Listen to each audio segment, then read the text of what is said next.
Hola a todos, ¿cómo estáis? Mi nombre es Juan Jesús Vallejo, soy periodista, escritor y el director del programa Noche de Misterio en Caracol Radio.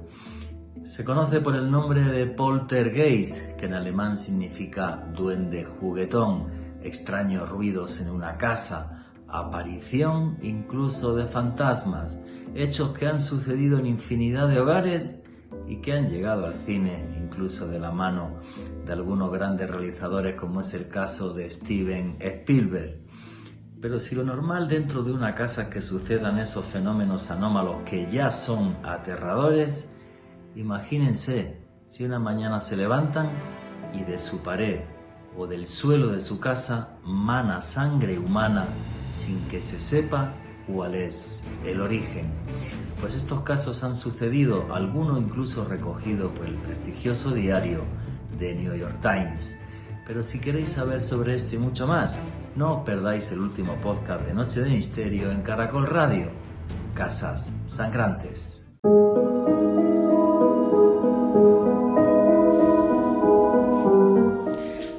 No sé qué hay más allá. No sé qué hay al otro lado, aunque tengo muy claro que hay algo, y recalco esta palabra, algo que no comprendo, que nos desafía, que muchas veces nos espía, que de repente sale de las sombras y nos aterra. La palabra poltergeist significa en alemán duende juguetón, como si algo en ese otro lado intentara de vez en cuando jugarnos malas pasadas que son casi como una chiquillada. O sea, los fenómenos poltergeist, en contra de lo que aparece en las películas, no tienen por qué ser agresivos. Eso sí, pueden llegar a ser muy, muy aterradores.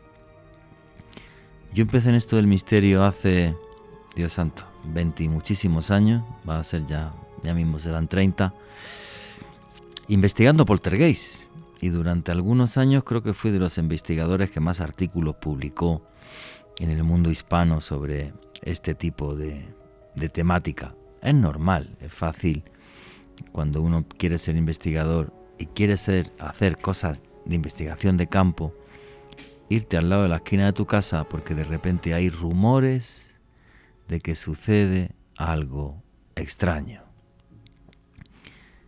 Y en esos primeros momentos, en esos primeros años en los que estuve indagando, me pasaron ciertas cosas que me impactaron muchísimo.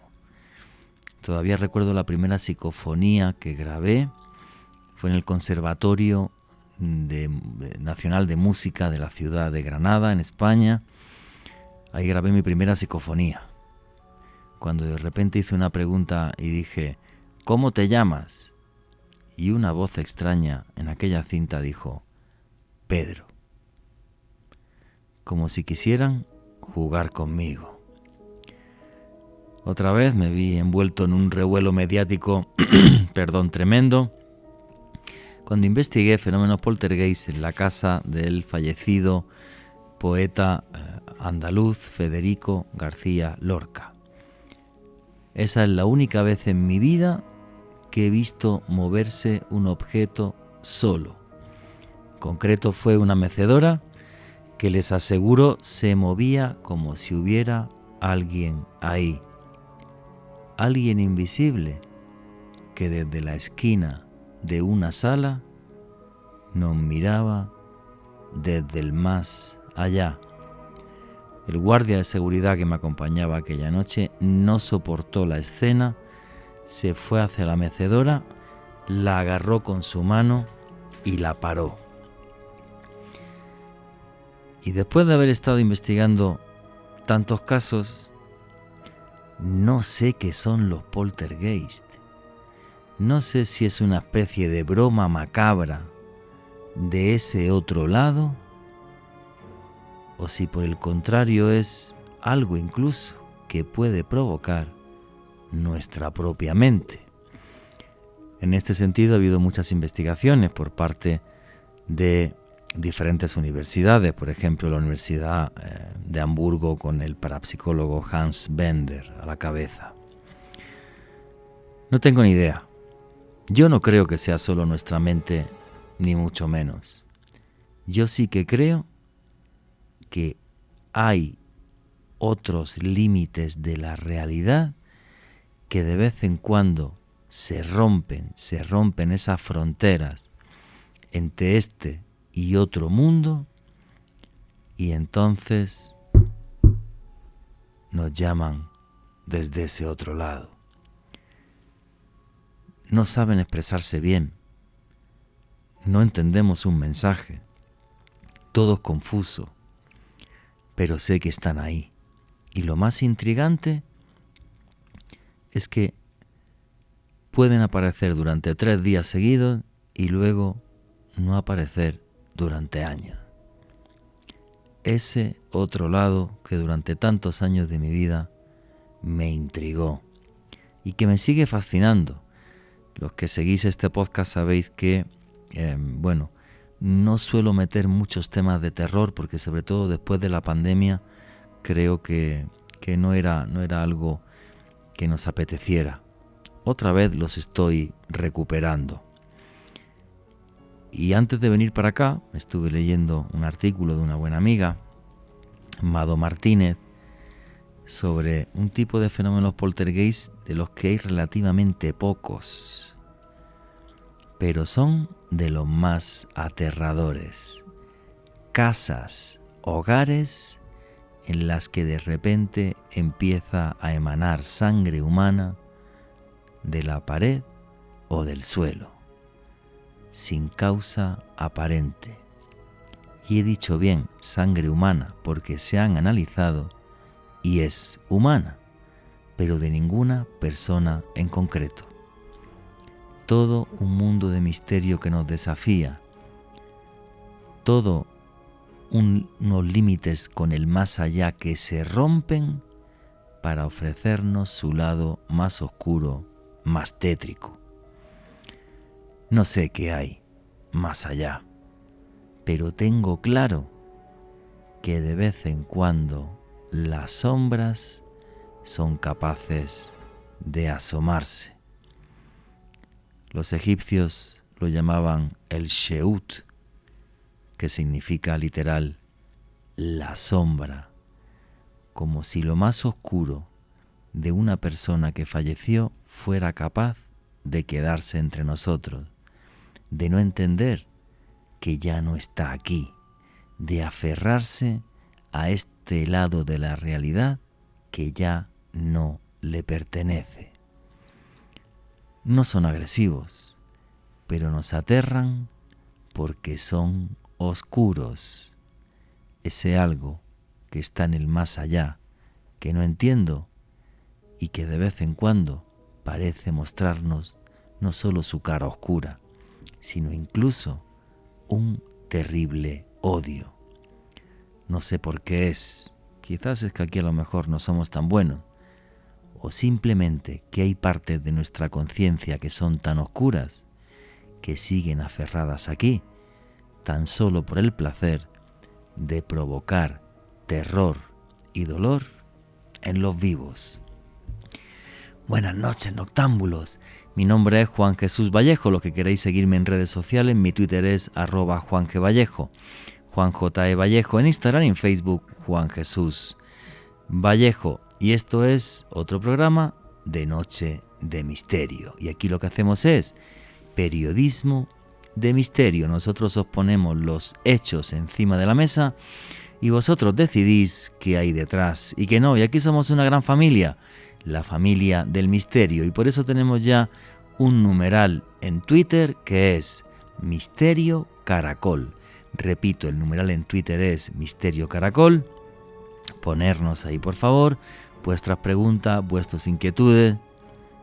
¿Alguna vez habéis sido testigos de fenómenos poltergeist? Y si no es así, ¿cuál de los casos poltergeist de los que habéis leído o habéis visto en películas y demás os ha sorprendido más? Yo los que viví. Incluso hubo una vez, uno, en la que no aguanté y me salí. Era un balneario abandonado en la región de Cantabria, para ser exacto, en España.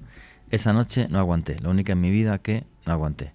Empezaron a aparecer infinidad de psicofonías y cosas que me perturbaban y decidí salir de allí.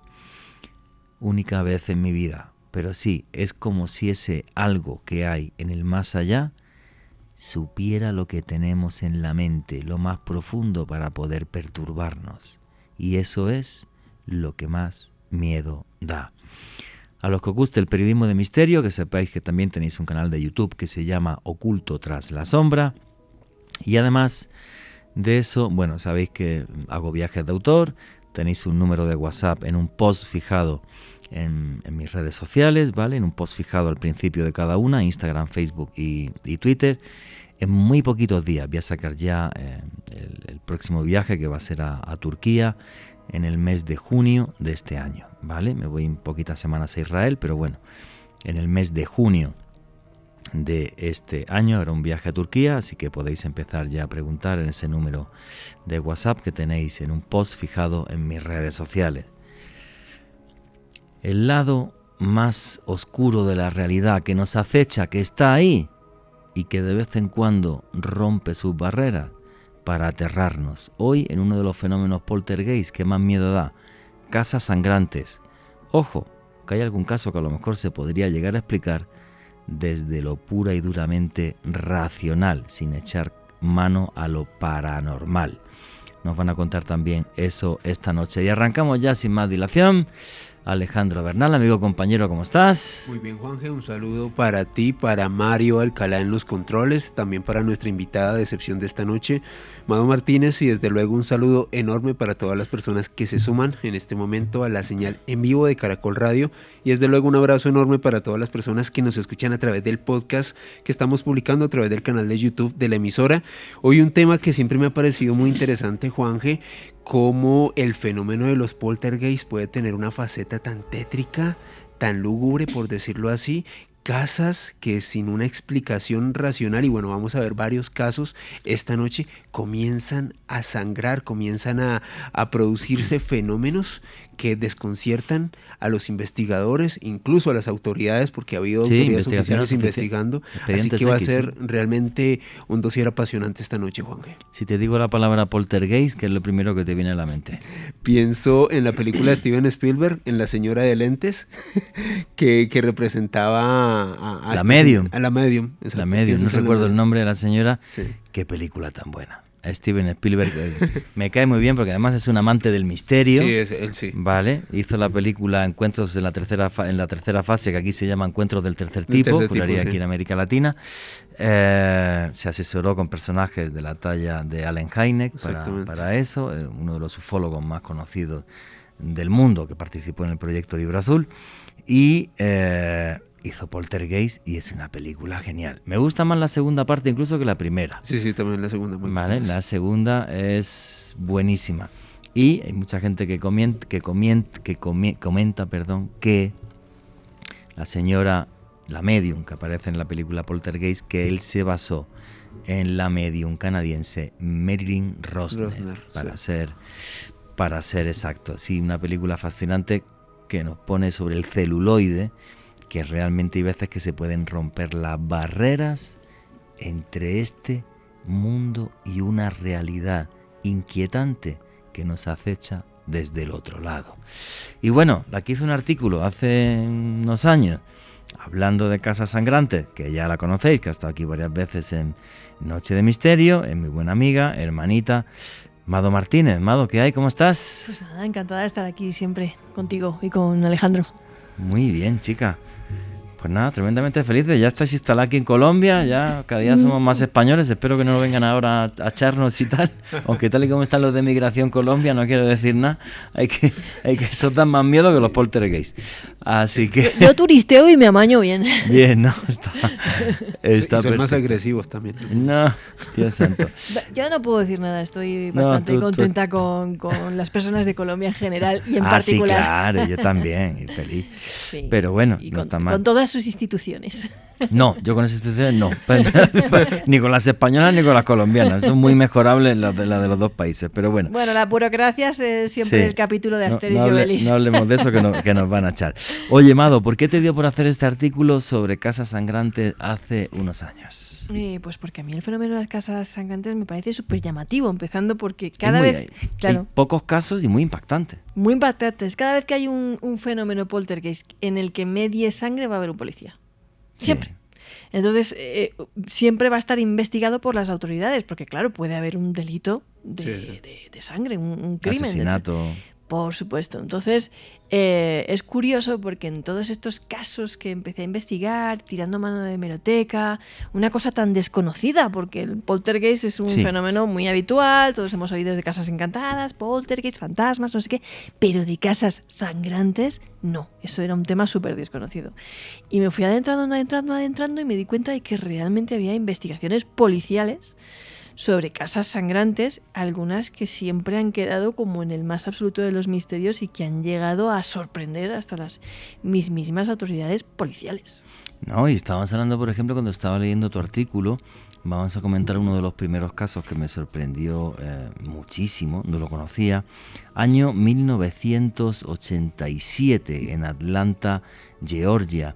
Y aparte fueron investigaciones policiales que aparecieron incluso en el diario The New York Times, uno de los periódicos con mejores investigadores y con mejores periodistas del mundo. Yo creo que el que más presupuesto tiene para investigar, seguro que el New York Times recoja una investigación sobre un poltergeist, me parece una cosa de flipar, ¿vale? Para empezar. Y lo que estuve comentando es que aquí había una señora que se llamaba Minnie Winston, de 77 años, que en un día tranquilo de repente está en la ducha, sale de la ducha y conforme sale de la ducha ve que por el suelo de la casa va pisando, empieza a ver sangre, va por su marido aterrada pensando que es que a lo mejor mientras estaba en la ducha había entrado alguien en casa y le había hecho una barbaridad al marido o algo. El marido está tranquilamente, se aterra también cuando ve la sangre por todos lados y obvio lo que hacen es llamar a la policía, con lo cual aquí cambia la película, llega la policía, se lo toman súper en serio, llegan hasta la casa, lo primero que hacen es, a ver, que aquí ha podido pasar algo que no nos quieren contar. Analizan la sangre, es del grupo 0, para ser exacto, esta sangre, los dos inquilinos que viven en la casa en cambio son del grupo A, no hay restos de ningún tipo de homicidio, ni de ningún acto de violencia, los dos ancianos ninguno tiene lesiones encima, los ocultan y esto queda en un gran misterio del carajo. No sé si hubo también algún tipo de poltergeist que ellos vieran, que escucharan ruidos extraños, alguna cosa. ¿Cómo fue esta historia, Amado? Pues extrañísima porque esta mujer sale de darse un apacible baño, toda relajada, parchada, como diéramos aquí, y se encuentra con la casa llena de sangre y ella piensa, pues claro, que le ha pasado algo a su marido lo primero, además él estaba en tratamiento de diálisis, pues yo qué sé, ¿no? Pues piensa que a lo mejor le ha pasado algo, son mayores, eran mayores. Y pues claro, lo llaman a la policía, espantados, imagínate, está la casa llena de sangre, ¿tú qué haces? Llamas a la policía. Y nada, llega la policía y claro, se lo toman en serio. Hay sangre en el sitio. Y inician una investigación. Y la investigación resuelve que la sangre no es de ellos no tienen ese grupo sanguíneo, no encuentran huellas de crimen y no encuentran indicios de fraude. Porque en declaraciones las autoridades policiales dijeron que si ellos pensaran que se trataba o se hubiera tratado de un fraude, no lo habrían investigado. No habría una investigación en curso. Había una investigación en curso porque pensaban que ahí pasaba algo. Pero no lograron determinar qué. Nunca, jamás. No, eso es brutal. Y aparte, la policía norteamericana se abre lo que se conoce como un expediente X, porque hay una investigación oficial. Porque claro, puede haber habido algún acto violento o algo. Y nada, no llegan Nada. a conclusión ninguna, detectives norteamericanos. Y es que, Juanje, lo que más le llamó la atención a los periodistas desde New York Times que hicieron el cubrimiento de esta historia, pues en primer lugar eran dos personas mayores, bastante adentrados en la tercera edad, la señora Winston de 77 años, su esposo contemporáneo. Por otro lado, las investigaciones exhaustivas de las autoridades intentando hallar algún indicio de un crimen no encontraron absolutamente nada que diera un indicio de esto. Todos estaban desconcertados porque era muy vívido cómo se podía apreciar esta sangre. Ojo, no solamente en el baño, sino también en varias partes de la casa. Era como si hubiese varias fuentes dentro de este hogar que emanaran sangre, Juanje. Esto es algo muy fuerte. No, muy fuerte, me parece terrible. O sea, y aparte es curioso, porque luego la señora Minnie Winston decía, ya es cierto que venga gente a preguntar, periodistas, investigadores, yo estoy harta de esto, Sí, sí, sí. me pasó, no sé qué fue, a mí esto no me molesta más. Y... Sí, que no fue para dar publicidad, esto No, que dices, nada, hay gente nada, que no quiere sé. llamar la... Eran un matrimonio de ancianos, casi de Ay, 80 no se llevaron años. un peso por esto. Y ni nada. claro, los periodistas la llamaban, tocaban a la puerta y decía que por favor que no... La dejaran en ya no paz. que hay que dejarme en paz, que no le voy a abrir la puerta a nadie. Aquí hay sangre, no era mi sangre, no era la suya. Punto. Continuamos con Noche de Misterio.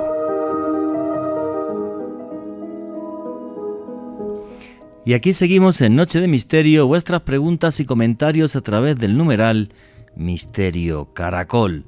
Hoy hablando de fenómenos poltergeist y hablando de uno de los poltergeist más inquietantes que hay. No hay muchos casos, pero es tremendamente insólito, tremendamente extraño.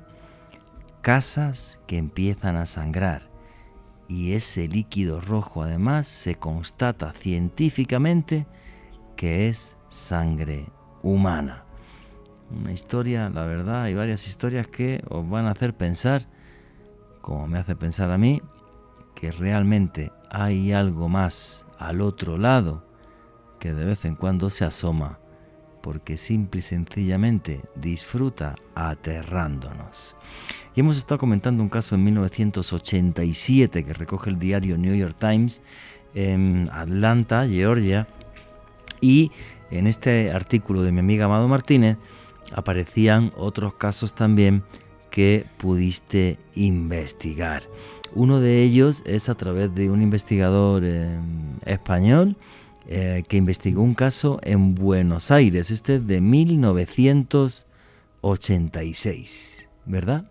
Sí, es que este caso resulta que nuestro amigo José Antonio Roldán, perdón, fue el que tuvo el privilegio de hablar con Óscar Máximo Núñez, que era el hijo del matrimonio, y en ese momento él también estaba en la casa en la que sucedieron los hechos.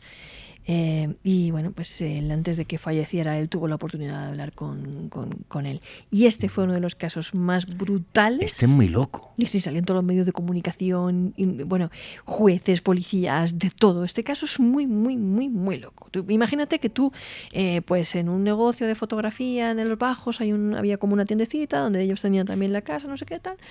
Están las mujeres barriendo, tal. El hombre aún no había llegado ahí al taller de revelado. Y pues se encuentran pues que de repente brota del suelo un hilillo de sangre y empiezan a gritar espantadas. Llega el hombre, llegan todos allí, los vecinos se agolpan y tal, y este hilillo de sangre iba recorriendo la casa, puerta que veía, puerta por la que se metía, saltaba los muebles e incluso llegó a salir sangre de la mesa.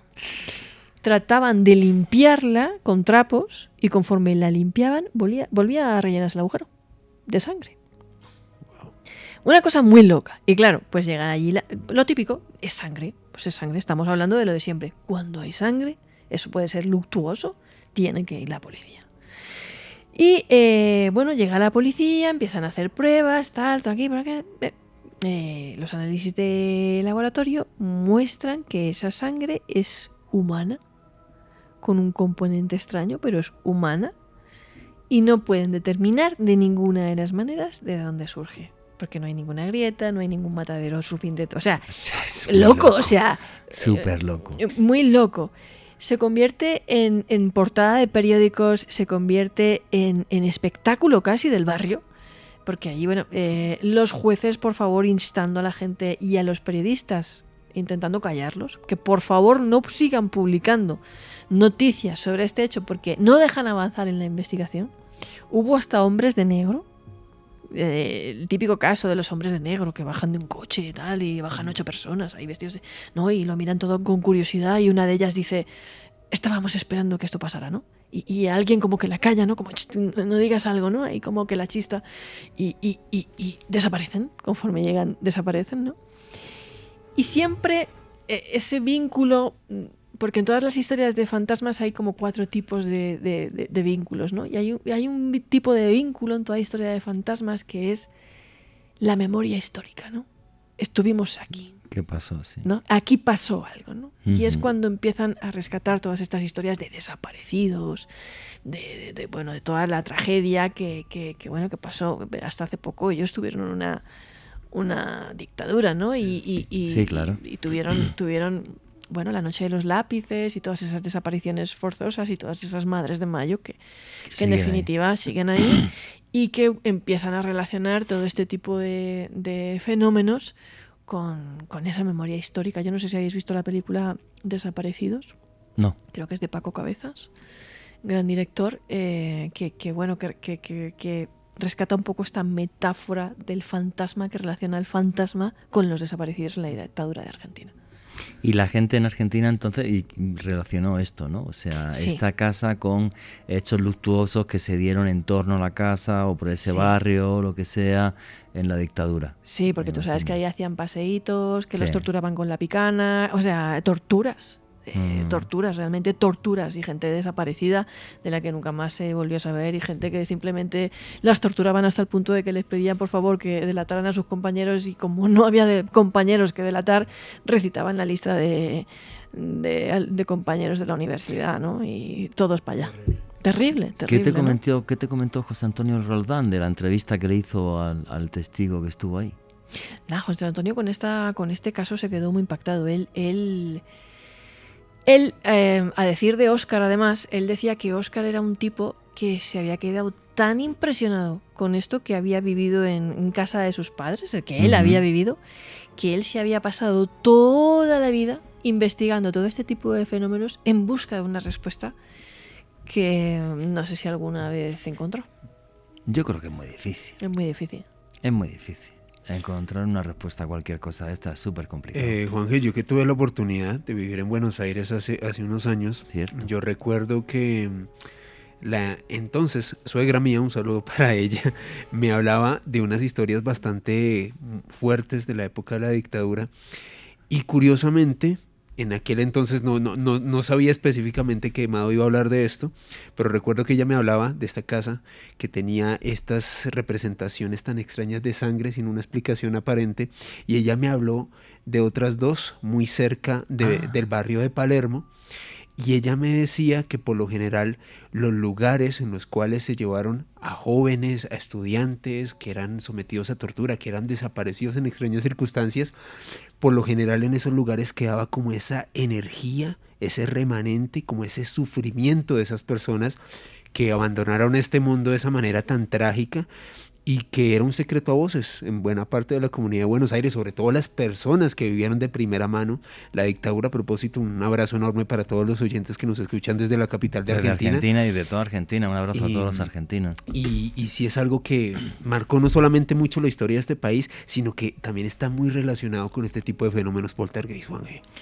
Sí, es que eso que está comentando Alejandro Bernal y que se habla tanto en casos poltergeist, yo sí lo creo. Sí. O sea, que haya lugares donde ha sucedido algo tan tremendamente terrible que luego ese hogar quede, como la palabra que se llama por la psicología, impregnado. Que haya un fenómeno de impregnación. Es como si personas han tenido un dolor tan terrible y se han encontrado tan mal y han fallecido allí, y aunque no hayan fallecido allí, que ese lugar queda marcado para siempre, ¿vale? Y me vienen a la mente casos súper famosos como el caso de la mano cortada en Albacete, por ejemplo, aquí en Colombia, el hotel del Salto de Tequendama, Juanje, con toda la cantidad de suicidios que ha habido allí. Y continuando con el centro, la Jiménez con séptima, el Bogotazo, la cantidad de fenómenos paranormales documentados en esta zona aquí de Bogotá. Sí, y el fantasma de la niña de blanco, que Exactamente. ve la gente en la Candelaria. ¿Quién es esa niña? Pues no lo sé. Fantasmas del Congreso de la República, que hace siglos fueron los calabozos de la Real Audiencia de España, donde Sí. se torturaba y se desaparecía gente, así que... En el Bolón Verde, que es un sitio que está por el Chorro de Quevedo, hay un sitio que, bueno, el dueño ha visto en diversas ocasiones a una niña así como de blanco. Sí, sí. Y es muy curioso porque Ah, es que... sí, si eso es me que lo el- habías contado. Sí. Resulta que el tipo o sea, tiene ahí como la parte de arriba y él pues se queda ahí y tal. Es un sitio donde hay jazz en directo, música buenísima y todo lo que suena son sesiones grabadas allí, ¿vale? Total, que la historia es que él una noche sube arriba tal, ¿ve? Y ve a esta niña como vestida de comunión, de blanco y tal. Y pues iba así y tal. Y cuando dice que de repente él piensa, pero si yo vivo solo. ¿Sabes? O sea, No. claro, él la había visto como una niña normal ahí y tal. Y cuando dice, un momento, si yo vivo solo, ¿no? Y que era como que bueno, él, pues nunca la ha sentido como un ser invasivo ni nada así, pero es como que esa presencia pues entra y sale y anda por ahí. Es una historia muy bonita. Pero yo creo, y un día podríamos hacer un programa de eso, que los fantasmas que más miedo dan son los de los niños.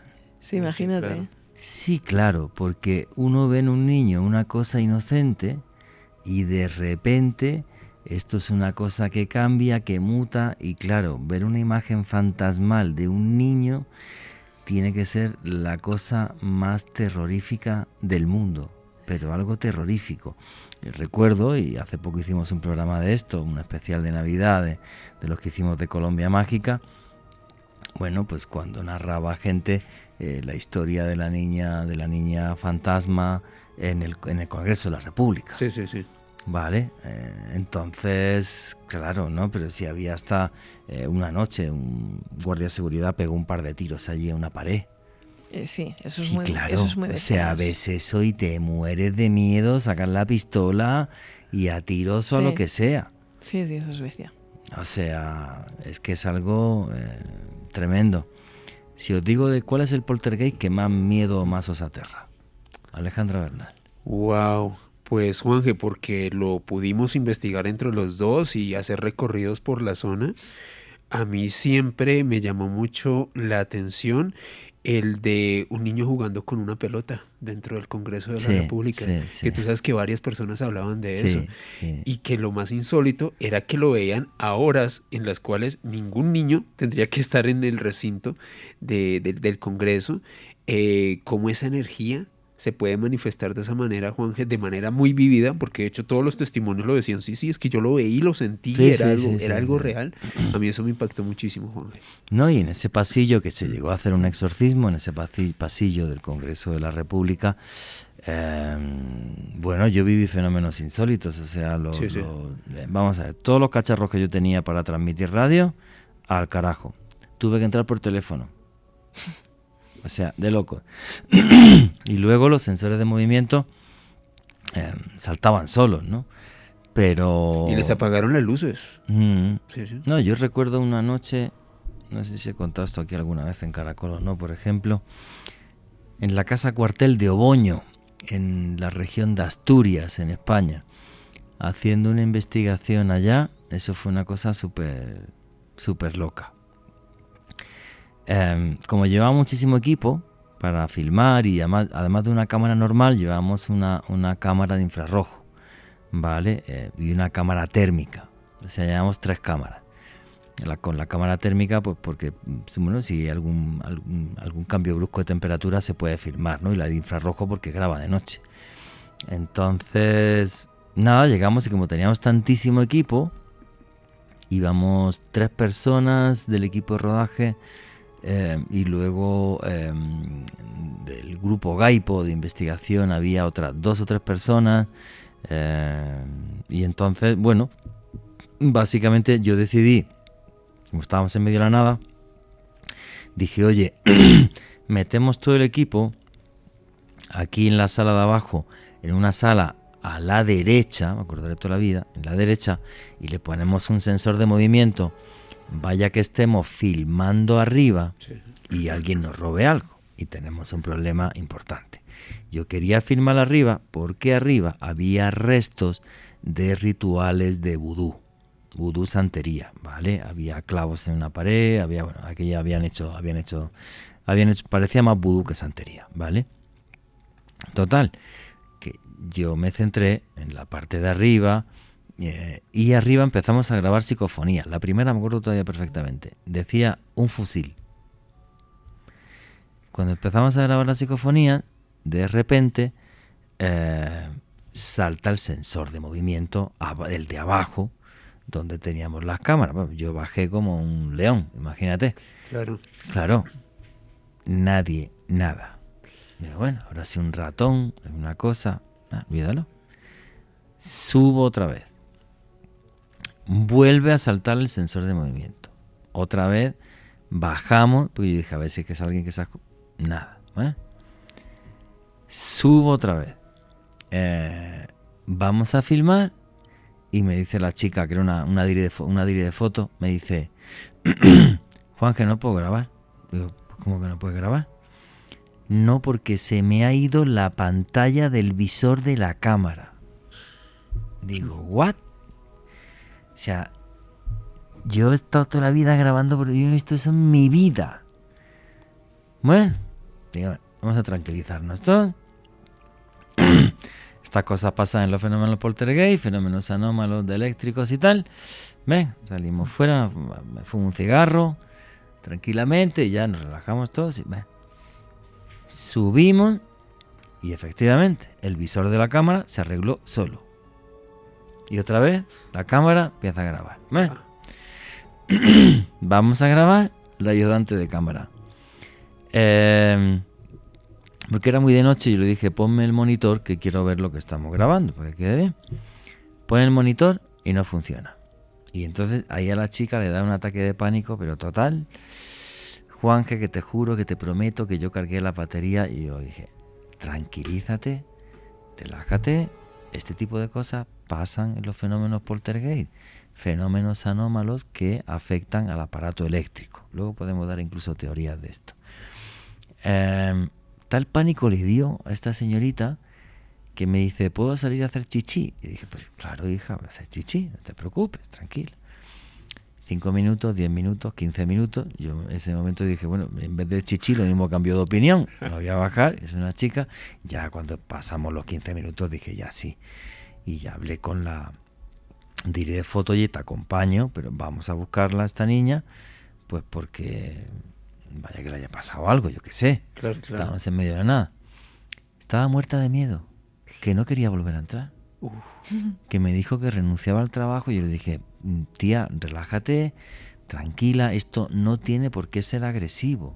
Simplemente nos da miedo lo que no conocemos y lo que juega con nosotros. Se está fastidiando todo el aparato eléctrico que llevamos. Primero el visor de la cámara, yo eso no lo he visto en mi vida. Y luego que se arregle solo, yo eso no lo he visto en mi vida. Luego el monitor, saltan los sensores de movimiento, estamos grabando psicofonías, pero eso no significa que nos vaya a agredir. Eso sí, nos aterra lo que no conocemos. Entonces, es un miedo que creo que es inherente a nosotros. Y yo puedo parecer aquí ahora delante del micro el tío más chulito del mundo y el más guay. Pues claro que me da miedo. No, claro, Ángel. Sí, claro. Y intento tranquilizarme. Y digo, bueno, relájate, pues porque si yo supuestamente soy el que lleva esto y aparentemente tengo un poco de miedo o de pánico, pues el resto aquí ya salen corriendo que ni te cuento.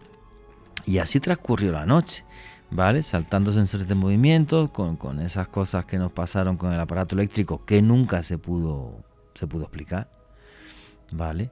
Cómo se descargaron las baterías del monitor, por qué, lo del visor de la cámara, yo sé así, porque estábamos hablando de una cámara que costaba una platica larga, ¿vale? No era cualquier cámara. Y eso no lo he visto en mi vida. Y además, pregúntale a un cámara de televisión, te va a decir que eso es imposible. Que un visor se rompa y se arregle solo en 15 minutos, él solo, no tiene sentido. No. A mí se me rompió un minidisc grabando una psicofonía. Un minidisc. De que tenía nada, 3 meses, me lo habían traído de Andorra, que valía 40.000 pesetas de la época. Y se me rompió. Y me acuerdo otra vez que grabando con Clara Tobaces un reportaje de Cuarto Milenio, hay un pueblo perdido en la Cornudilla con un frío, que me tocó estar para no sé qué escenas allí de madrugada, pasando un frío bajo cero con el portátil grabando, y un maletín de instrumentos que trajo Clara, así, que yo no sabía cómo era, de qué. Le digo, Clara, ¿esto cómo funciona? La mitad no sabía ni cómo funcionaban, pero bueno, estábamos grabando un reportaje y había que hacer tomas de recursos, y entre otras cosas nos dijo el director de contenidos que bueno, que hiciéramos unas psicofonías, y Clara tenía frío también, y era como que me tocó a mí estar ahí grabando. Y nada, grabé un montón en todos los sitios, porque vino un tipo para medir los campos electromagnéticos, dónde había que medir, dónde no, ¿sabes? Entonces hicimos las grabaciones justo en los puntos donde nos había dicho el experto que hiciéramos las grabaciones de acuerdo a esas mediciones electromagnéticas y tal. Y nada, tío, o sea, no había manera. Error de archivo. Clara no se lo creía, se creía que no. No, tío, que no, o sea, es que no. Que no hay manera. Que no hay manera. Que me pasó lo mismo que con el minidisc. El minidisc le di a play después de hacer las grabaciones, y los primeros segundos se oyó una cosa así como muy tétrico. ¡Pam! Y petó. Y con el portátil me pasó lo mismo. Le di a play ¿El portátil se te petó? Sí, le di a play, no el archivo, le di a play y hizo ¡pum! Error de archivo. Y no hubo manera. No hubo manera. Y es que sin ir muy lejos, aquí nos pasó, en esta cadena radial, bueno, sí, aquí, en nuestra anterior etapa, para contextualizar a Amado y a los oyentes que no conozcan esta historia, íbamos a realizar un programa de psicofonías con un grupo de investigadores, John Barrera, un saludo muy especial para él. Un abrazo, que sí, lo que no. Y resulta que él me los trajo en una pendrive, yo los estaba editando en una consola que queda aquí en la emisora, y luego me gustaría conocer incluso la opinión de Mario Alcalá, si eso es normal. Sí. Normalmente tú metes los audios, los editas y los subes al sistema, y ese día se desconfiguró la consola, se apagó. Sí. Se apagó. Y estaba Richie, claro. Richie, que era el técnico que estaba en ese momento, me dijo, hermano, ¿qué le hizo? Y yo estaba editando una psicofonía. Me dijo, pero es que esto nunca lo había visto, nunca se había pasado. ¿Vosotros recordáis vuestra primera psicofonía? O sea, la primera que escuché. Yo la porque esa siempre impacta. La que te dije, la de Pedro. Esa fue. Sí, la de Pedro. ¿Y tú, Alejandro? Yo todavía no he grabado, me da cosita. ¿En serio? Sí, Alejandro, sí. Las que ha padecido aquí, sí, en el estudio de Caracol. Entonces, imagínate, se desconfiguró eso, bueno. Richie, haciendo uso de su experiencia, volvió a acomodar todo. Y luego estábamos aquí en cabina, estábamos Juan Pablo Laguna, un saludo para él, Juanje, John, Yolida Redondo, este servidor, 5 personas acá. Estaban Juanje y Juan Pablo hablando, cuando de repente se oyó un... pero así, de alguien pegado al micrófono. Yo estaba más o menos a una distancia, muy retirada, Juliet tampoco estaba hablando, nos miramos los dos, pues ella es una mujer que tiene capacidad mediúmnica, me miró como extraño de que qué había pasado, no lo sé, y luego al final del programa se escuchó, Juan que lo escuchó, incluso lo dijo en directo, y sí, pasan cosas particulares cuando se tratan ese tipo de tópicos. No sé, yo creo que esto es una hipótesis, ¿vale? Es una especie de energía que se manifiesta, que tiene que ver con otro lado de la realidad, no con esta, que es como si hace un viaje a este lado de la realidad porque está enfadado con nosotros o molesto o algo así, y entonces es como si fuera succionando la energía de lo que le rodea. Sí. Por eso se fastidian los aparatos eléctricos, por eso baja la temperatura, cuando hay fenómenos poltergeist, se producen ese tipo de fenómenos.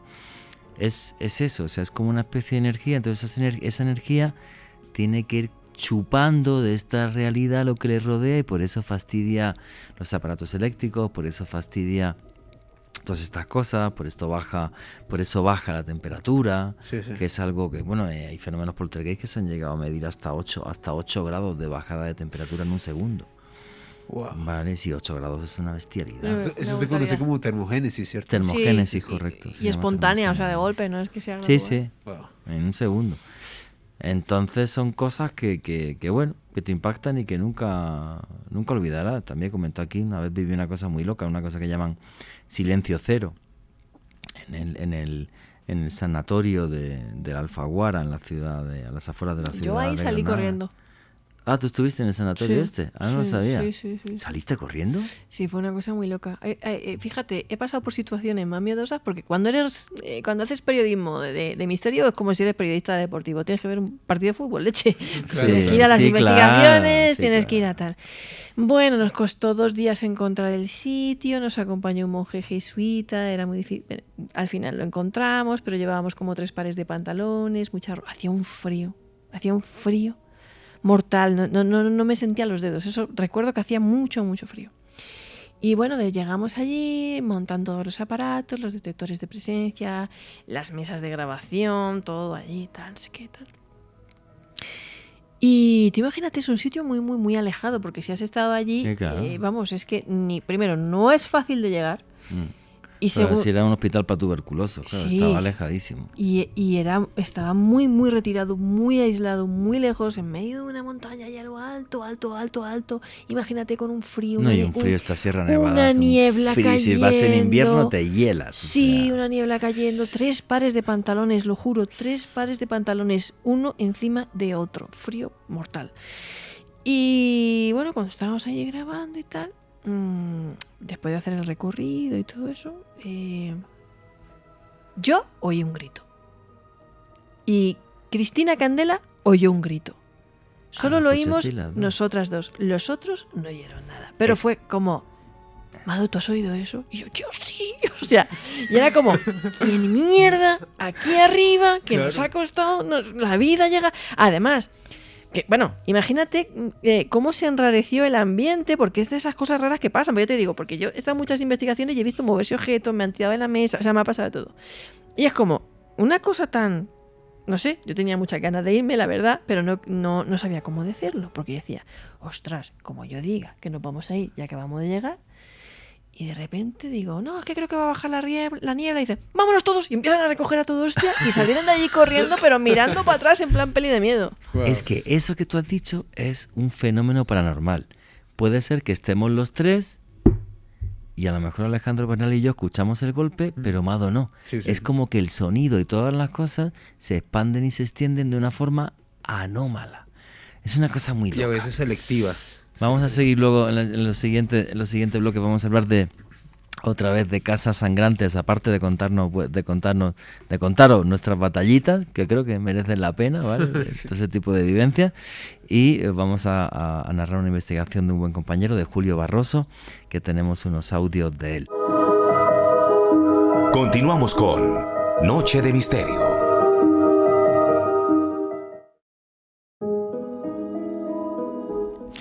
Y aquí seguimos en Noche de Misterio, vuestras preguntas y comentarios a través del numeral Misterio Caracol.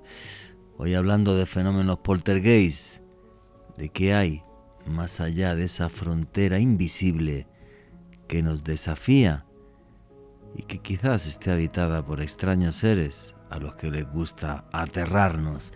Hablando además de fenómenos poltergeist muy extraños y tremendamente complejos. Casas sangrantes. Hemos comentado un caso en Estados Unidos, os hemos comentado otro caso en Buenos Aires, y un buen amigo, compañero, Julio Barroso, periodista español, investigó un caso muy controversial en un lugar que se llama Arroyo de la Luz. Os voy a poner los audios de la entrevista que le hice esta semana. Vamos a ver, cuando estéis escuchando la entrevista veréis que vamos a pasar 3 audios de 3 personajes que están implicados directamente. Esos 3 audios, que dura cada uno máximo 30 segundos, no tienen mucha calidad, pero los he querido mantener porque entiendo que es fundamental escuchar la voz de los personajes principales, de los principales testimonios que hay en este caso. Juraría además que siempre que aparece luego este audio, luego lo que hacemos es lo leemos, ¿vale? Para que os quede claro qué es lo que dice el testigo. De todas formas, luego lo comentaremos aquí también en directo en el estudio central de Caracol Radio. Julio Barroso, periodista español, hoy día afincado en Londres, que investigó un poltergeist sangrante en Arroyo de la Luz. Su entrevista comienza así. Es uno de los fenómenos más extraños que hay dentro de los fenómenos paranormales. Casas que sangran. Hay muy poquitos casos, pero son realmente espectaculares y le dan una dimensión incluso mucho más tenebrosa a lo que son los fenómenos poltergeist. Y tenemos la suerte de tener aquí a un buen amigo y un compañero, que es Julio Barroso, periodista, que ahora mismo está en Londres, conectado con nosotros, que investigó un caso muy importante de casas sangrantes en Arroyo de la Luz. Pero Julio Barroso, como es la primera vez que estás en Noche de Misterio en Caracol Radio, ¿quién es Julio Barroso para toda la audiencia de Caracol Radio? Julio Barroso es un humilde periodista que se formó en Madrid, en la Universidad Complutense, y luego se curtió a sangre pues en la revista Enigmas, donde tú y yo nos conocimos con un gran número de compañeros que, bueno, que están ahora en la cresta de la ola. Yo crecí también y curtiéndome en la radio, en las diferentes cadenas, en la SER, luego Onda y Mefe, que tú participaste durante mucho tiempo en La Luz del Misterio, en las tertulias que hacíamos, y luego me vine después de un gran trasiego. Mi última experiencia radiofónica la recuerdo que fue en la Inter, en Intereconomía, y después en el 2011, 2012, y luego me vine a Londres. De Madrid a Londres, y en Londres llevo pues 11 años llevaré en Londres, 7 años en una cadena de aquí, hispana anglosajona, que es London Radio World, y haciendo La Luz del Misterio, algo que a mí siempre me ha gustado, que nos encanta, como a ti, comunicar estos misterios, estas cuestiones relacionadas con el mundo de las paraciencias, con un abanico amplio de no cerrarnos solamente al mundo esotérico, al mundo oculto, sino a viajes, a antropología y a muchas cuestiones que alumbran todos estos misterios que rodean al planeta Tierra. Y por encima, esa es un poco mi dimensión personal y profesional de lo que es Julio Barroso. Pues Julio Barroso, un gran profesional del periodismo de misterio, al que conozco hace muchísimos años, y tremendamente feliz de tenerte aquí por primera vez en Noche de Misterio, y ojalá sean muchas veces, Julio.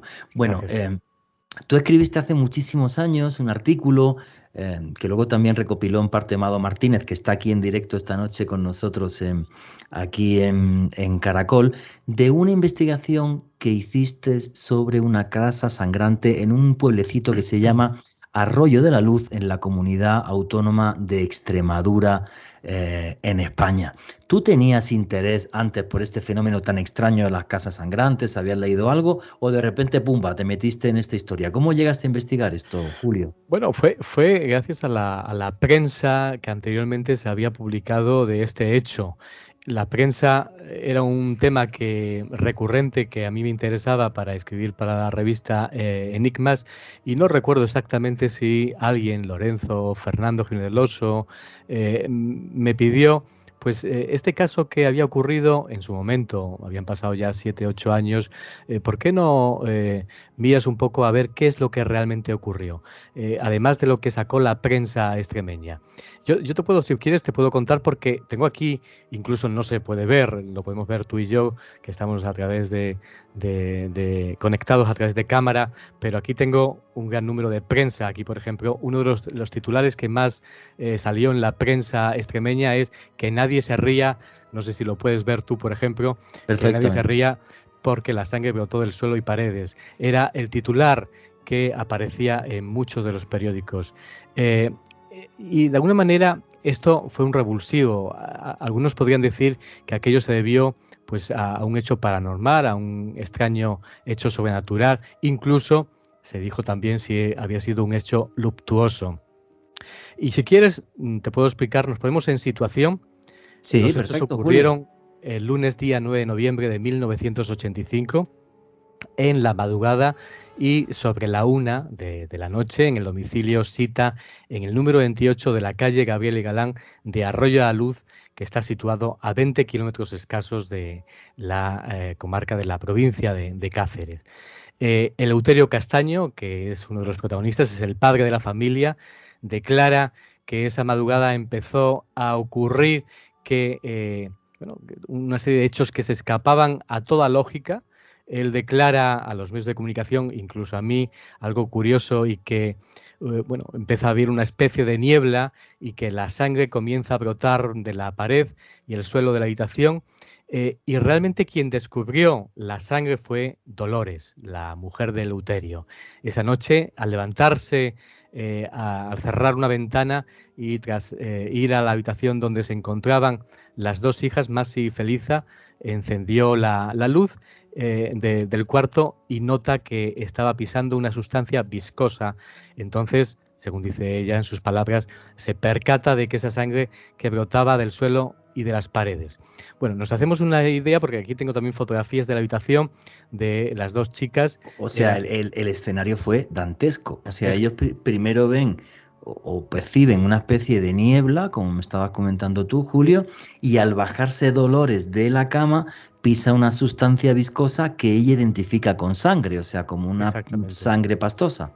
Un antecedente ahí ya fenoménico que ocurre, que es lo de la niebla, que ellos son capaces de ver, escuchen un ruido muy fuerte de ventanas y sobre todo en la habitación de las niñas. Entonces ella va a cerrar la ventana y se encuentra con esta imagen de sangre viscosa en el suelo que brota, parece ser, de la pared.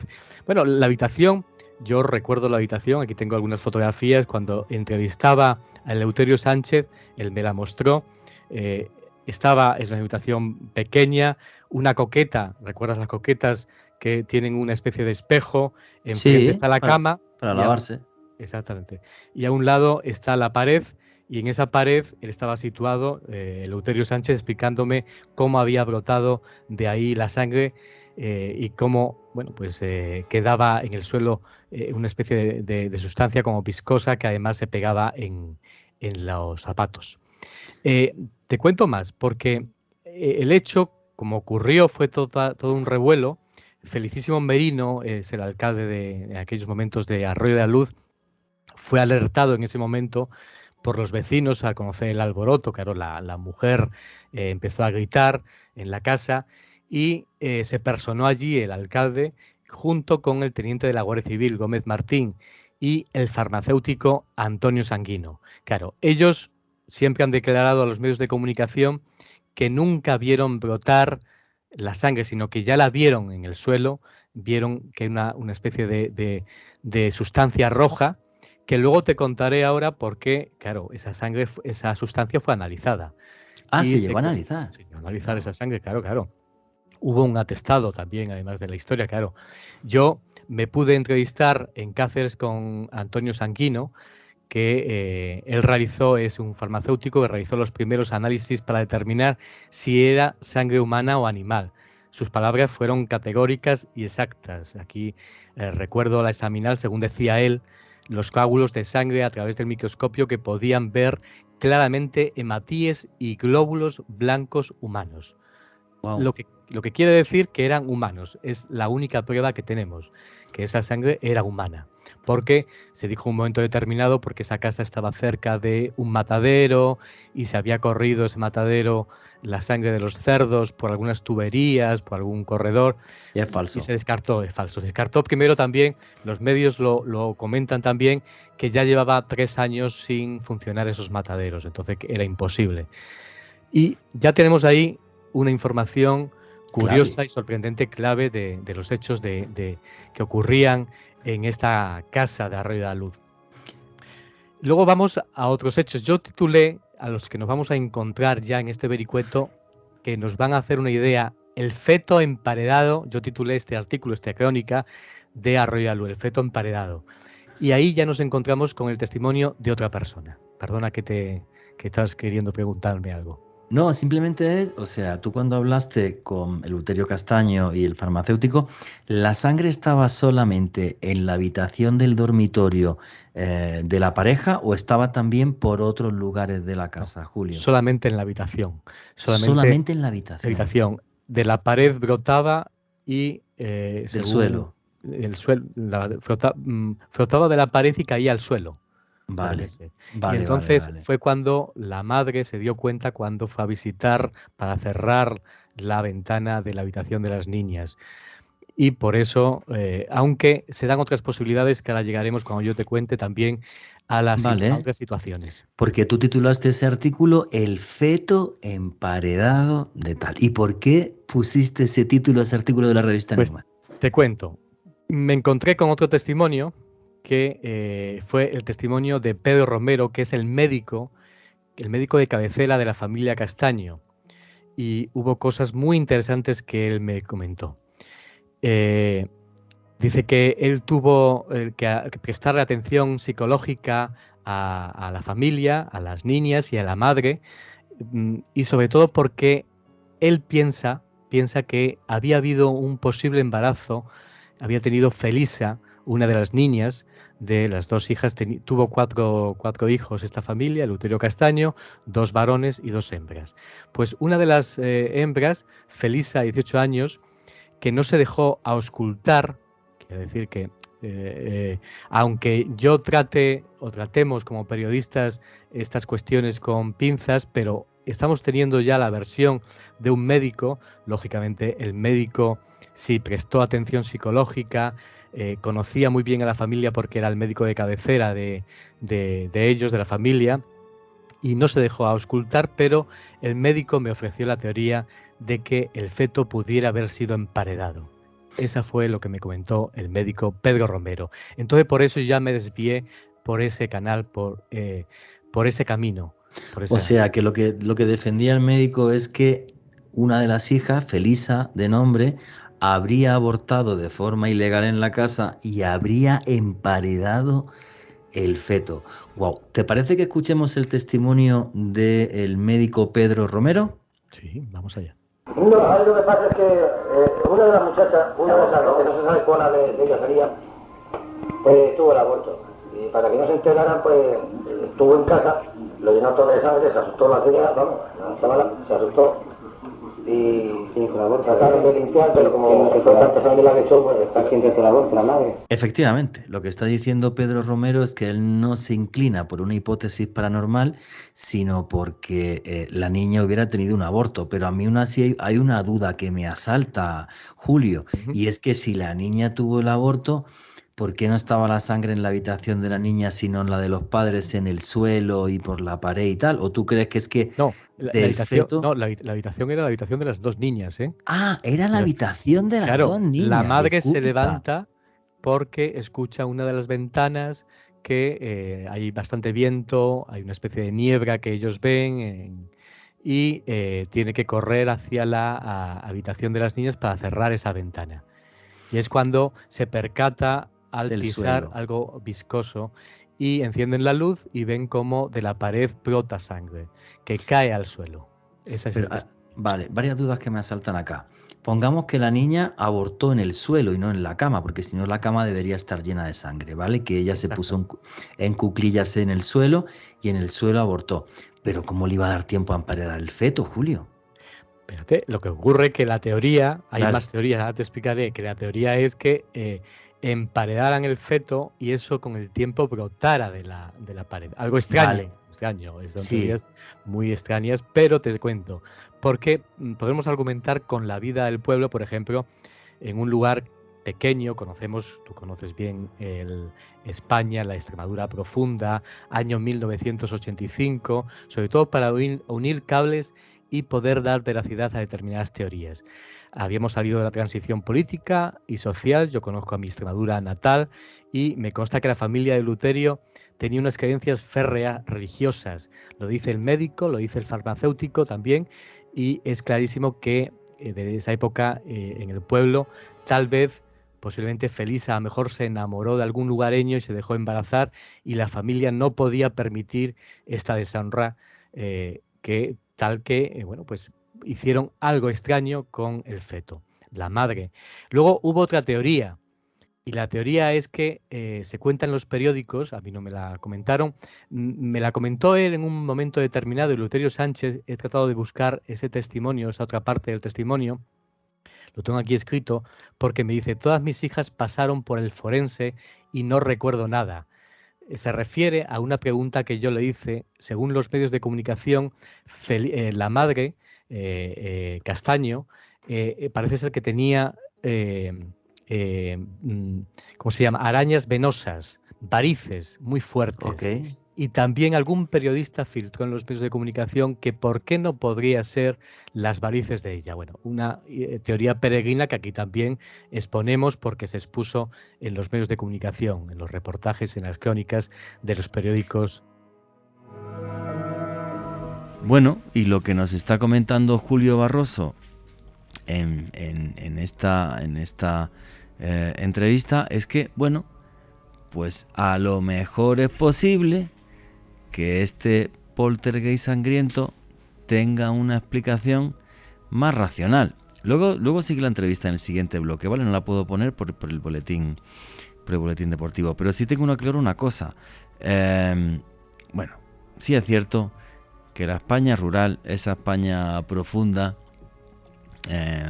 familia ultracatólica, pues es más que probable que, bueno, pues si una chica queda embarazada o algo, incluso con la complicidad de la familia, pudiera haber llegado a abortar.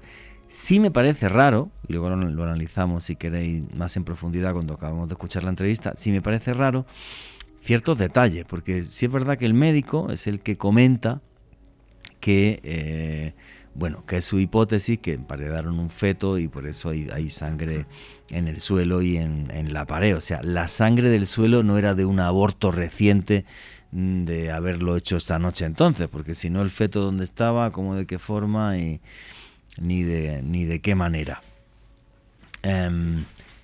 A mí se me hace un poco extraño que lo diga el médico, un feto emparedado y que el feto llegue a, no sé, como a reventarse o algo. No soy médico forense, ¿vale?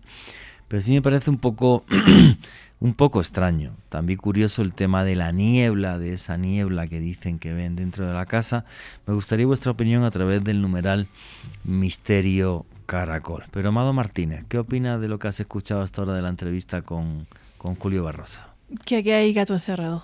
Aquí hay gato encerrado, es un caso muy polémico. Además, en Mundo Parapsicológico apareció una nota y la familia Castaño mandó un comunicado también. ¿Ah, sí? ¿Y qué dijo la familia? Los descendientes dijeron que no hubo ningún suceso paranormal, que ahí no hubo nada, que es que nada ahí la mujer tenía varices y que eran unas varices muy dolorosas y que eran las varices las que sangraban. Y que no había nada más que hablar, que no tenía nada de... Vamos, como que se molestaron en mandar el comunicado y además dijeron eso. Claro, Julio Barroso este caso lo siguió por lo menos hasta el año 2000 y volvió a hablar con el médico al que había hablado en su día, 15 años después, ¿eh? Y claro, el médico cuando le preguntó lo de las varices y todo eso decía... A ver, es que ahí había mucha sangre. Sí, que eso no es de una variz ni mucho menos. Claro, a ver, es que ahí había mucha sangre. Y vamos, como que la teoría de las varices y tal... No, y si hubieran visto las piernas ensangrentadas y el camisón y tal, si llegó tuvo que llegar, fue el alcalde y fue el médico y fue el farmacéutico es el que recoge sangre y certifica que es sangre humana. Sí, bueno, la familia insiste que eran las varices, que eran tan graves y sangraban tanto y que salpicaban y bueno, pero vamos, si tú tienes varices y tú estás sangrando y las varices te sangran, no, hombre, digo yo que tú notas manchas, el vestido, los zapatos, todo, te las ves en las piernas, ¿no? No sé, ahí, no sé, es un misterio que creo que nunca llegaremos a resolver. Pero bueno, quizás lo de gato encerrado es simple y sencillamente porque están mintiendo.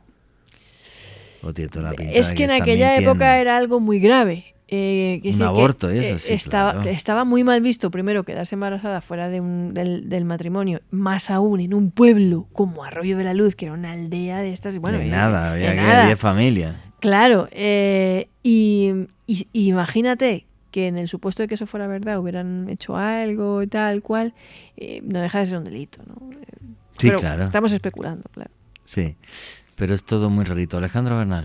Juanje, yo creo que, perdón, un factor fundamental en este caso es esa forma tan tradicional que tenía esta familia de vivir, de ver el mundo, de coexistir. Gente muy apegada al dogma católico, gente que realmente consideraba esto como una deshonra, no solamente para esta chica, sino para toda la familia.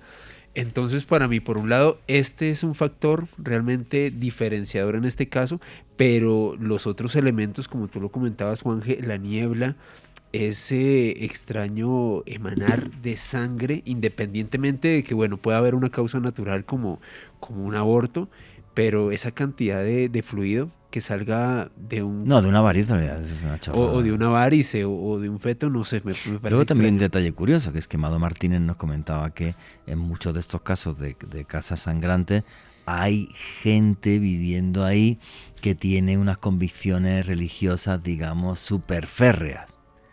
O sea, que puede estar asociado. Bueno, a mí se me está ocurriendo incluso estar recordando el caso de los estigmatizados como San Francisco de Asís, Sí. que es el primer estigmatizado de la historia. Y es curioso, no hay estigma de Cristo y esas marcas de sangre. En siglos llega San Francisco de Asís y a partir de San Francisco de Asís, un montón. Sí, sí. En el País Vasco hubo un caso que lo estudió Chazarra, que también es un investigador Sí, bastante... Enrique, buen amigo. Si Sí. escuchas esto, un abrazo. De una pareja que se mudó a vivir a un piso nuevo, tal, no sé qué, y empezaron a experimentar fenómenos poltergeist en la casa, que si se abren los cajones, que si se... Bueno, la cuestión es que la chica vivía aterrorizada. Ok. Y empiezan a experimentar el fenómeno de la sangre también. Empieza a brotar sangre, los cajones, todo tal cual. Hicieron un reportaje de Cuarto Milenio y vieron a la chica en directo, y ahí es como lo descubrieron, que la que sudaba sangre era ella. La sangre era suya, ahí sí que era suya. Un fenómeno que los médicos llaman hematohidrosis, que puedes llegar a sudar sangre. Hematohidrosis, correcto. ¿Por Se estrés? puede sudar Claro. sangre por estrés, sí. Sí, sí. No, que es verdad. O sea, no sé. Pero bueno, eso es el periodismo de misterio, poner los hechos encima de la mesa y ustedes deciden, señores. Continuamos con Noche de Misterio.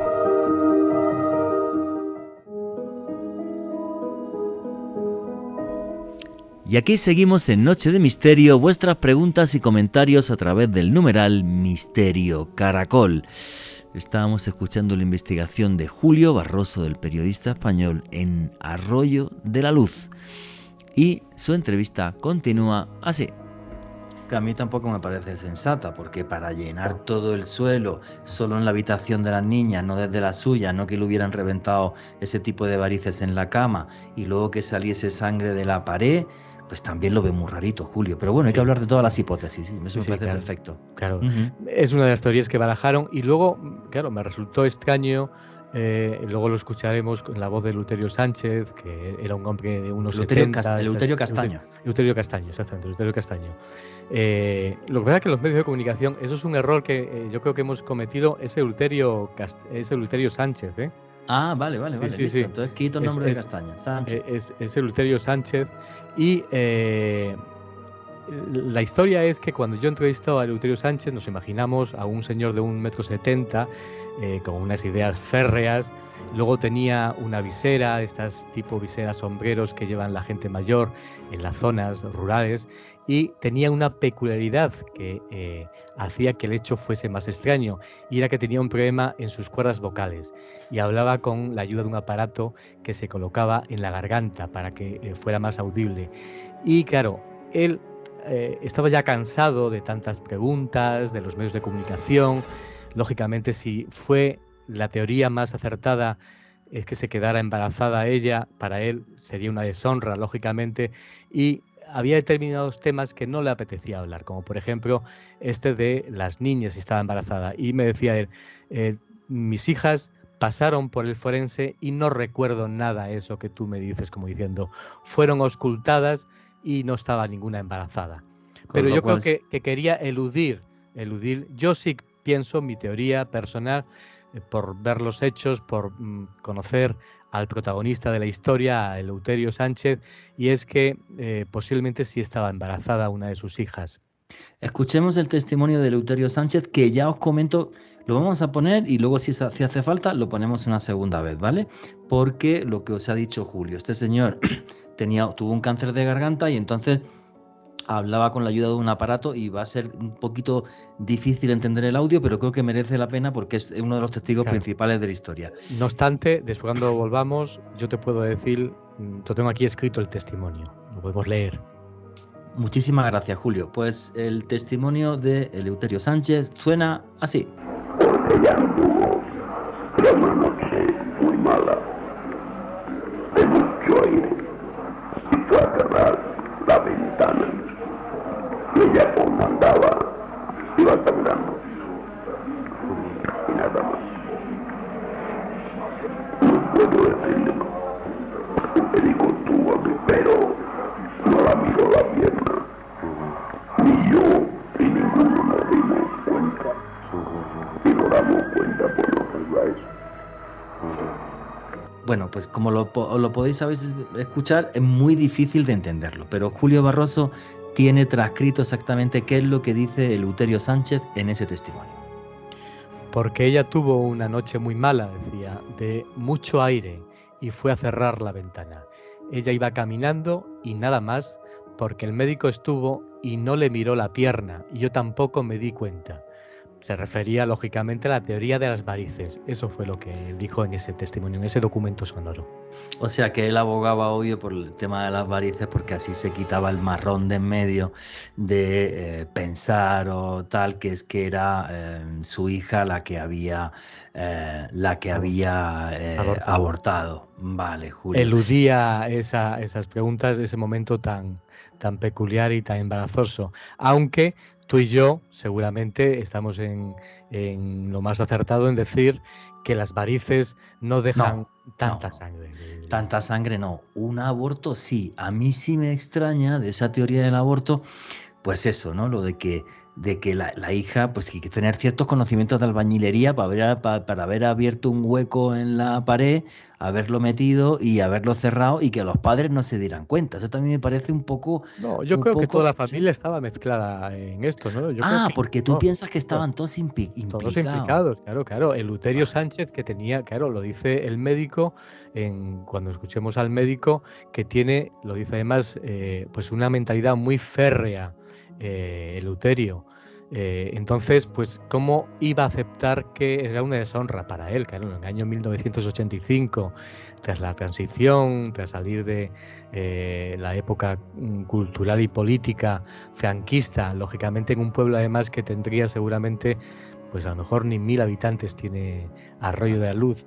Lógicamente, esto estaba ya pactado con la mujer y lógicamente con la niña, con Felisa posiblemente. Y lo que ocurrió desde tu punto de vista fue un episodio de pánico de la mujer que empieza a dar gritos, ¿vale? De la mujer de Eleuterio Sánchez, y entonces ya acuden los vecinos, tiene que ir la Guardia Civil y el alcalde y absolutamente todo. Pues bueno, pues por alusiones, si os parece, vamos a escuchar el testimonio de Pedro Romero, que era el médico de cabecera de la familia. Y usted trató a las chicas, yo a las chicas de la Marce y a Felisa. Exactamente, Felisa. Que vivían en la casa. Ante la rectitud del padre, porque el padre era un señor, si esos señores antiguos, rectos, de la que decía que su hija tenía que irse al matrimonio y por enterarse y todo, le contaron el cuento, pues ante eso, yo creo que una persona así se empieza a decir con tal de... Julio, hemos escuchado el testimonio de Pedro Romero y efectivamente coincide contigo al 100%. Ahí está, yo tengo aquí la transcripción también. Yo le pregunto, ¿usted atendió a las chicas? Sí, yo atendí a Maxi y Felisa ante la rectitud del padre, porque el padre era un señor recto, antiguo, que su hija tenía que ir virgen al matrimonio y porque no se enteraba todo el pueblo. Y una persona así se inventa lo que sea, contar que, y bueno, punto suspensivo, eso es lo que dice el médico Pedro Romero, el médico de cabecera de la familia, lo que quiere decir que también nos está dando pistas. Y tú, después de tu investigación, que por cierto me parece buenísima, recopilar todos estos testimonios, el farmacéutico que certifica que es sangre humana, el testimonio de Eleuterio Sánchez, uno de los principales implicados, ya que esto sucede en su casa, más el de Pedro Romero, llegaste a la conclusión de que esto, más que un fenómeno paranormal, era ni más ni menos que la ocultación de un aborto en el que estaba implicada toda la familia.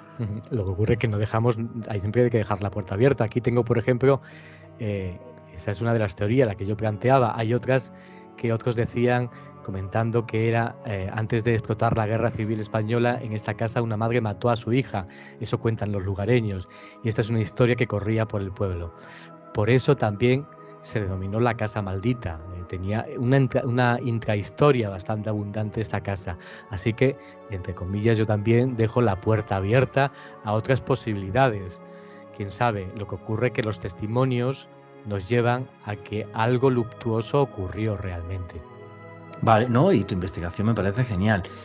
Tú, que eres un gran conocedor de los fenómenos paranormales, que has investigado infinidad de poltergeist en España y en otros lugares del mundo, ¿alguna vez te habías encontrado con un caso así, Julio, donde hubieras visto sangre, historias, cosas? Primera y última vez en tu vida. La primera vez y la última vez. He leído, es decir, como todos hemos tenido biografías, por ejemplo, los casos que ha recogido Mado Martínez, los casos de santos que sangran, que lloran sangre, pero nunca había topado físicamente con ningún fenómeno poltergeist de estas características, o que tuviera estas características.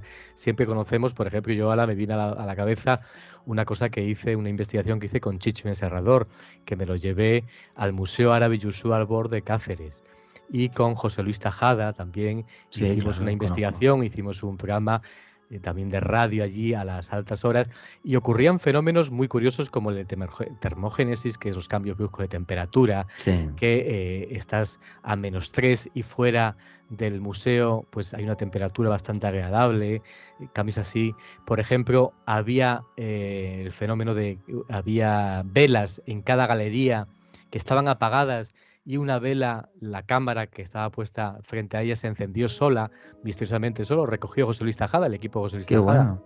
Sí, por eso te quiero decir que este tipo de fenómenos de alteraciones bruscas de la temperatura, fenómenos de termogénesis, fenómenos de apariciones, de que aparezca una niebla, cosas que en este caso hay cosas que aparecen, pero se añade la sangre. Yo nunca la había visto realmente. No, yo tampoco, ¿eh? Yo he investigado muchísimos casos poltergeist, jamás he leído, sí, el caso famoso de Amityville o el artículo en el que Mado recopila toda esta cantidad de casos, pero algo así, con sinceridad, nunca lo había visto. Y además, en este caso, que el testimonio del farmacéutico Antonio Sanguino deja claro que lo que había en el suelo de la casa era sangre humana, ¿no? Lo que lo hace un poco todavía más luctuoso, más lúgubre, muchísimo más oscuro. Pero bueno, en fin. Sí, ahí está. Aquí tengo, por ejemplo, que no he podido, porque no lo he encontrado, el testimonio, por ejemplo, del Guardia Civil de Gómez Martín. Habla aquí, que lo tenía en un CD que he perdido de las veces que también he hecho alguna cosa en radio sobre esto, y habla del atestado, de lo que pasó, y me parece muy interesante que un alcalde y un guardia civil testifiquen la visión de esa sangre, que no sea algo solamente de la familia, ha visto sangre y tal, pero nadie ha comprobado, y luego está la del testimonio del farmacéutico. Pero me parece también interesante pues que un guardia civil y un alcalde también testifiquen la presencia de la sangre en esta casa. Esto a mí me parece muy interesante, porque da veracidad también al hecho, lógicamente. No, el hecho, tal y como lo has planteado, es súper veraz. Cosa distinta es el origen del mismo. ¿Vale? Exactamente. Efectivamente.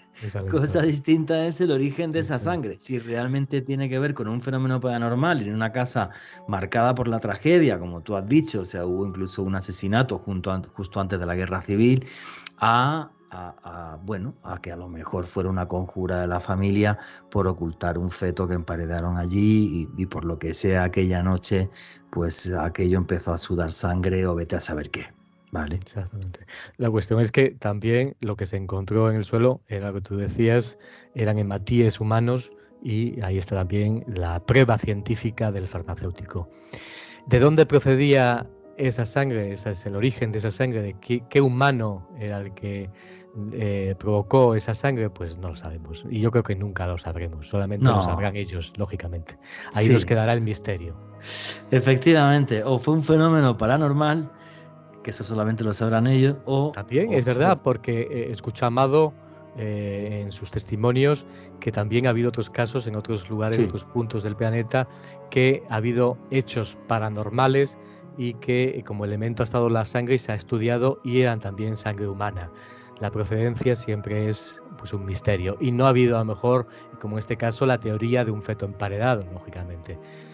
Por eso quiero decir que posiblemente también sea un elemento a lo mejor paranormal, porque desconocemos realmente cómo se provocan los fenómenos paranormales, cómo el modus vivendi de todo este tipo de fenomenologías, cómo ocurre la procedencia, el origen, pues puede ser también.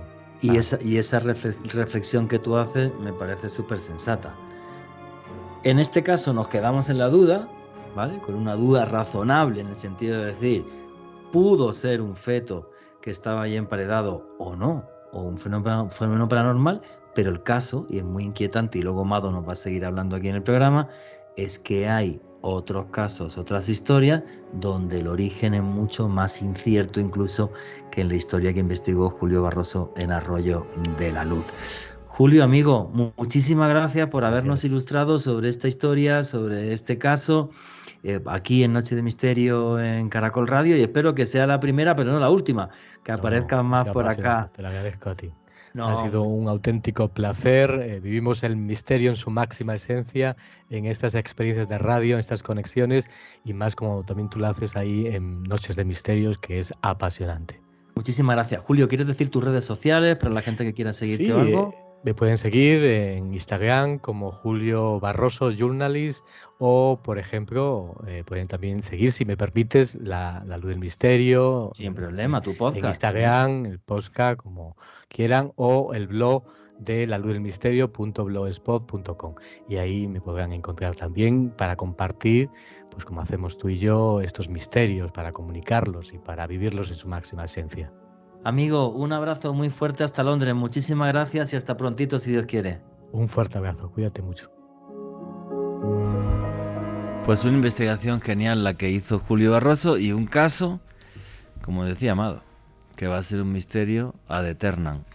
Porque, bueno, varices no eran, eso sí, lo que no lo tengo claro, varices no eran. Lo del feto emparedado, sí es verdad que causa duda, o sea, porque pues sí podría ser.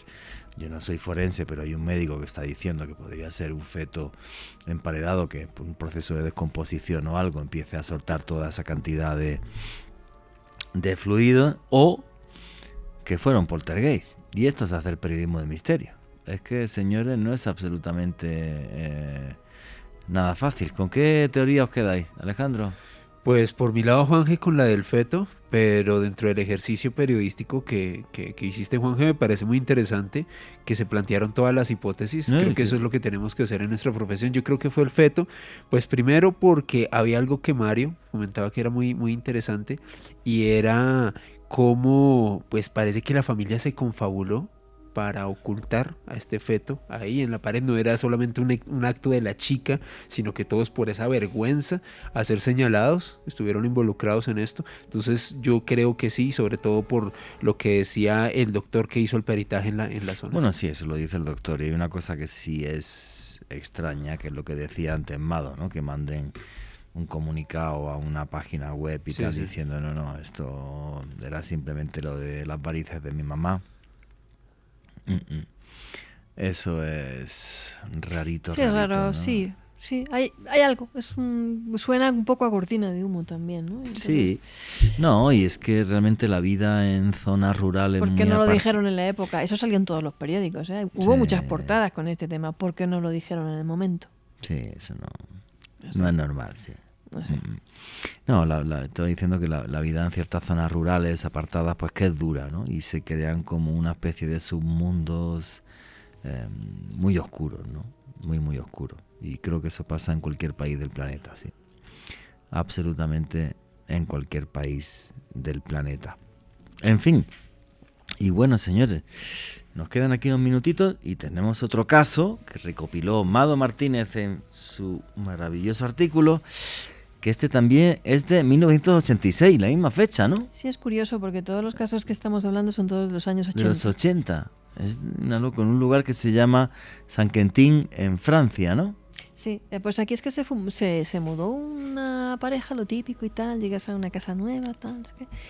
Y bueno, pues Lucy Balmer, que era la Lucy, deberíamos decir, porque es francesa la mujer, pero bueno, pues empieza un poco a sentirse extraña en la casa porque fenómenos poltergeist, lo mismo, cajones que se cierran, se abren, no sé qué, y sangre, ¿no? Que es lo que más le llama la atención. Sangre por todas partes, en los armarios, en los cajones, habría sangre. Claro, pues este matrimonio se asusta, lógicamente, y decide llamar a la policía, aunque en un principio piensan que les están gastando una broma pesada y muy macabra. No piensan que sea sangre real. Ellos piensan que hay alguien ahí que les está... Pero en cualquier caso dicen, hostia, se ha cortado alguien en mi casa aquí. Ahí toca irse. Toca a la ir policía que venga, sí. Claro. Va la policía y bueno, empiezan a investigar. No descubren nada, les parece todo súper extraño, el fenómeno no cesa, la policía ve la sangre y se lleva unas muestras para analizar. Pero mientras tanto, como el tema no cesaba y este matrimonio, la pareja, estaba pues cada vez más angustiada, deciden poner una trampa, un cebo. Y lo que hacen es sellar toda la casa, la precintan con cordón policial y dentro de la casa lo que hacen es que prácticamente la rellenan de harina.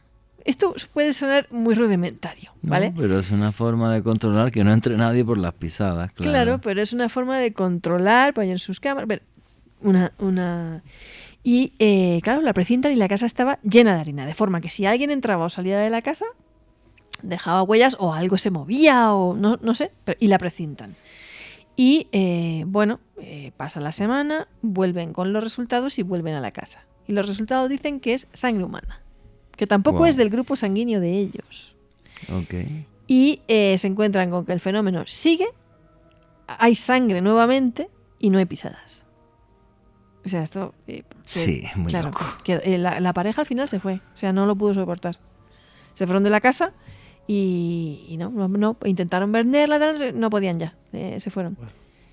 Y bueno, volvemos al tema de antes, de qué pasó aquí, ¿no? Siempre hubo ahí... La historia del lugar. Claro, porque ahí es cuando empieza otra vez la leyenda, porque esto es lo que sabemos desde el punto de vista periodístico, que eso fue lo que pasó. ¿Y la leyenda qué es lo que dice del lugar? No, pues la leyenda que se tejió en torno al suceso cuenta que cuando excavaron en el sótano, esto, repito, es leyenda, ¿no? Encontraron un cráneo humano. Y otros dicen que fueron varios cadáveres y que se trataba de soldados nazis. Volvemos otra vez a la memoria histórica, ¿no? Ajá. Pues sabes que los nazis pegaron también duro en la Segunda Guerra Mundial. Durísimo en Francia. Sí, en Francia. Claro. Muy duro, ¿no? Y entonces es como que siempre se relacionan estos casos con algo de que, no, parece que aquí hay alguien que quiere decir... Algo pasó aquí, estuvimos aquí. No lo olvidéis. No lo olvidéis. Como un eco macabro del pasado que se repite una y otra vez. Juan G., hay un brigadier de la policía francesa, Guy Pieté, quien pudo atestiguar cómo se producía sangre en el interior de esta residencia, wow. O sea, un miembro de las autoridades francesas, y este testimonio fue tan impresionante, Juanje, que este señor lo brindó para un programa de misterios de la televisión francesa, que hicieron la investigación sobre este caso y que desde luego le otorga mucha más veracidad, porque no solamente era la pareja, sino también este miembro de las autoridades que pudo atestiguar. Sí, cuando llegan policías y son parte de la historia, pues porque son ajenos a lo paranormal, pero en este caso es un expediente X, hay una investigación oficial, para mí eso le da todavía un impulso mucho más fuerte a lo que sucedió. Sí, sí. O sea, pasó lo que pasó y listo, efectivamente. Al que le guste bien y el que no, pues mala suerte, pero los fenómenos paranormales son así, ¿vale? O sea, los fenómenos paranormales son así de escurridizos, desafían lo que conocemos del mundo y lo que nos rodea, Pero bueno, pero están ahí y merece la pena que lo investiguemos, ¿no? Y por eso está este tipo de periodismo. Pues ahora que he estado escribiendo una asignatura para un curso de historia de la investigación paranormal, pues madre mía, cantidad de casos y de historias y qué cantidad de enfoques ha tenido esto. Y al final te das cuenta que somos grandes recopiladores de historias y de datos, porque una verdad absoluta detrás no hay. Tenemos hipótesis tenemos un montón, las que quieras y tal, pero verdades absolutas para nada de nada. Ujú. Efectivamente. ¿Cuál es el fenómeno paranormal que más os ha sorprendido en la vida? Por mi lado, Juanje, bueno, creo que yo lo he comentado varias veces aquí, yo vi un ovni. Entonces, sí. Entonces, no, digo de lo que has investigado, no de los que, o sea, de los que has leído y tal, no de los que has vivido. Ok, Perdón. Ok. Vivido. Leído. Leído. No vivido. Yo creería, Juanje, es que a mí siempre me han apasionado los enigmas de la historia. Yo creo que ese tipo de fenómenos relacionados con portentos. Yo como fenómeno paranormal, más que histórico, fíjate, te voy a comentar uno. No recuerdo exactamente el nombre, pero juraría que el país es Nicaragua. Hay una población en Nicaragua, este caso me lo contó un día Esteban Cruz y me enseñó las fotos y no me lo podía creer. Hay un sitio en Nicaragua que todos los años llueven peces y los fritan y se los comen. Sí. Qué bueno. O sea, y no está claro por qué leche llueve peces. Claro. Es una cosa súper Pero loca. ahí está lluvia de piedras, claro. Sí, litotelergia se llama, Sí, efectivamente. sí, Y hay un caso en Nueva Zelanda en litotelergia que tuvo que ir la policía y todo. Y aquí en Colombia, Gustavo González, un buen amigo, nos contó una vez un caso de litotelergia en Santa Marta. Muy bestia. En Santa Marta. Y ranas y arañas, o sea, Sí, que ha llovido de sí. todo. Pero claro, que llevan peces y los frites y te los comas, No, eso es muy bueno. eso ya, o sea... Eso es realismo mágico. Eso sí. Sí, eso es realismo mágico. Eso es muy bueno. Totalmente realismo mágico. Me hiciste recordar, Juanje, el caso de Fiorentina Pistoiese, un partido de fútbol donde comienza cada cabello de ángel. Efectivamente, donde un partido de fútbol de la Liga Italiana que se suspendió por un avistamiento de ovni. Ay, qué fuerte. Y comenzó a caer cabello de ángel. Cabello de ángel, sí, una especie de filamento y tal, que nunca quedó claro. Bueno, sí quedó claro que fue porque se analizó en la Universidad de Florencia. Era un vidrio borosilicio, para ser exacto, pero no se sabía el origen. O sea, la composición química sí, pero no se sabe qué origen tenía y tal. Una cosa súper loca. Bueno, señores, Alejandro Bernal, tus conclusiones, amigo. Pues Juanje, yo creo que ha sido un recorrido apasionante a través de nuestras experiencias como periodistas e investigadores y también el tópico de las casas sangrantes. Si les gusta la actualidad del misterio, los invito a que se suscriban a mi canal Mandrágora Misterios en esa plataforma y me pueden seguir en redes sociales, en Twitter, Instagram y TikTok en @alebernalpress con @. Señorita Amado Martínez. Quiero decir que el misterio es y por algo lo llaman misterio y sí.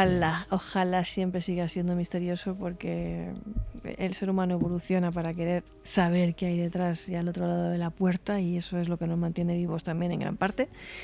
Y nada más, que cojamos siempre la interpretación de estos casos desde el punto de vista un poquito también antropológico y psicológico y no descartemos nunca el poder de la mente. Sí. Que es muy grande. Y hasta el fraude. Todo. Claro, Sí, todo. sí. Bueno, aquí lo hemos puesto todo sobre la mesa. Sí, o sea, sí. lo hemos puesto sobre la mesa.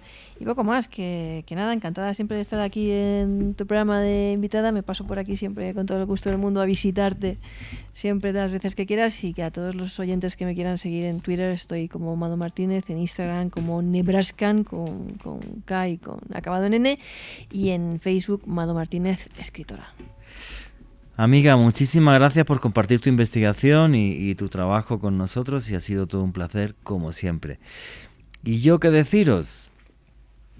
Pues que sé que hay algo al otro lado, que es algo que aparece, que desaparece, es una especie de teléfono incierto porque nunca sabes quién puede responder. Pero sí, los límites entre esta y otra realidad muchas veces se rompen, no sé por qué. Otra vez de repente se cierran.